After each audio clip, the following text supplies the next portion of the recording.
Masasabi natin na ang Pilipinas na nga ang isa sa may pinakasaganang wildlife at aquatic resources at habitat sa buong mundo.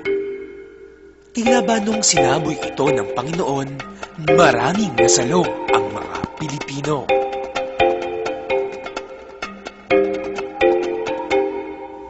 Patunay nito ay ang paninirahan ng mga iba't ibang hayop na madalang o makikita mo lamang dito sa ating bansa.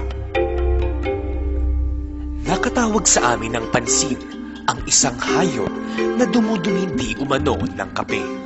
At ang kapeng ito ay kinilala bilang pinakamasarap sa buong mundo. Halina't tuklasin at alamin kung ano ang Asian Palm Civet Cat.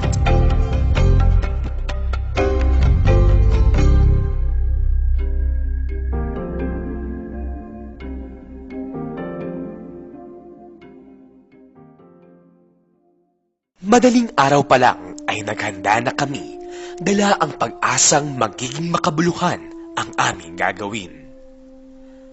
Pasikat na ang haring araw nang matapos kami sa pagpaplano. Sa aming pagsusuri, napag-alaman naming matatagpuan ang Alamid sa makasaysayang bayan ng Cavite. Walang sinayang ang aming grupo na oras at agad kaming nagtungo sa aming destinasyon.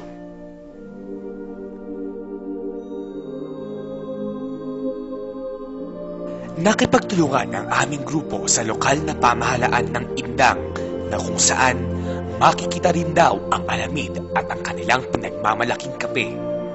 Sinamahan kami ni Ma'am Nita mula sa tanggapan ng Alkalde Mayor patungo sa tahanan ni Eleuterio Balidio o kilala sa tawag na Mang Luting. Siya ay laging dinarayo ng mga taong may interes na pag-aralan ang Alamid.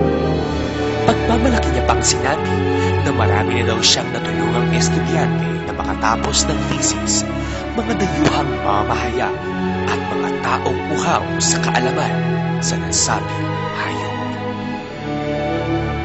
Ang Asian Palm Civet Cat na may scientific name na Paradoxurus hermaphroditus ay karaniwang makikita sa mga mapunong kagubatan ng Batangas, Cordillera, Mindoro at Cavite. Motit kung ito'y tawagin sa Cordillera habang Alamid naman sa Katalugan. Ang tawag dito niya sa Indang ay Alamid. Yung mga Alamid niya na tinitira niya pagkaraniwan niya sa mga Irokan. Irok, tinatawag na sa yung kao. Sa mga sa katulad niyang yung mga malalagong kao, yung balot ng bagay na ibig sabihin hindi sila maiinitan pag sila ito natutulog pag-araw. Paggabi, sila na may naghihikap, naghanap ng pagkain nila. Tulad ng mga kape, saging, lahat na prutas na yung kinakain nila, sila naghihikap pag sa gabi. Sa araw sila natutulog. Nang tinanong namin si Mang Luting na kung bakit gano'n na lang kasarap ang kapeng galing sa Alamid, ito na lang ang kanyang nasagot.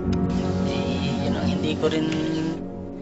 Ang karaniwang kinakain ng Alamid ay ang bunga ng kape na siyang dumadaan sa kanyang digestive tract. Ngunit hindi basta-basta sila kumakain ng bunga. Kailangan matamis ito at malaman. Sa kanyang tiyan ay may proteolytic enzyme na pumapasok sa bawat coffee bean.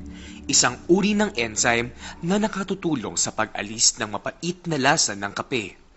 Dadaan ang bean sa kanyang intestines at ito'y kanyang idudumi.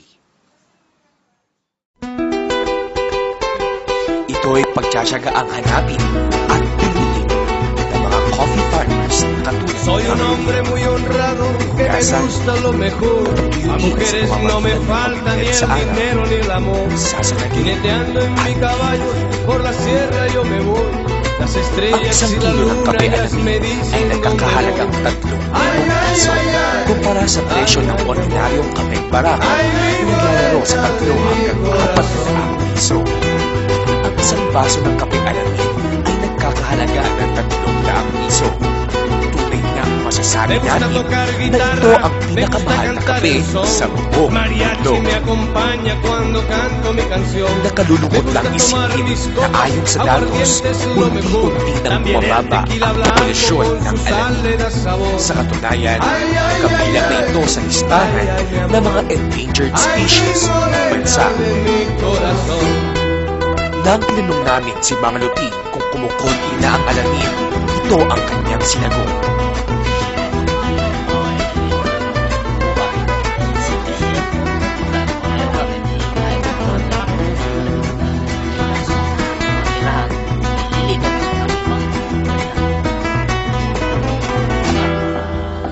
Me gusta tocar guitarra, me gusta cantar el son.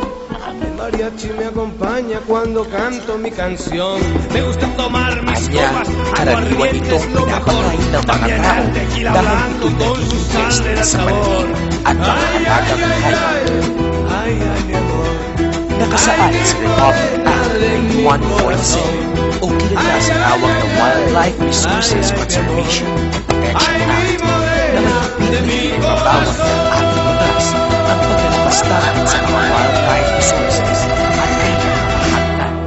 Sa mga tuwid, ang mga taong tinutukoy ni Mang Luting na pumapatay sa mga ito ay maaaring mapatawan ng kaukulang kaparusahan. Malapit nang kumagat ang gabi nang kami matapos sa aming panayam kay Mang Luting. Lumisan kaming dala-dala ang mga kaalamang dating nababasa lamang namin sa mga pahina ng mga libro.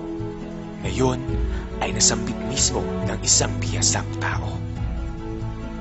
Mga karagdagang aral na makatutulong hindi lamang sa dokumentaryong ito, maging sa aming pang-araw-araw na buhay. Kagaya ni Mang Luting, kami ay puspusang umaasa na sana ay dumating ang araw na wala ng likha ng Diyos tulad ng alamin pang maabuso, malalapastangan o mapapatay. Dahil tulad ng tao, sila rin ay may buhay at may malaking maitutulong sa ating mundo.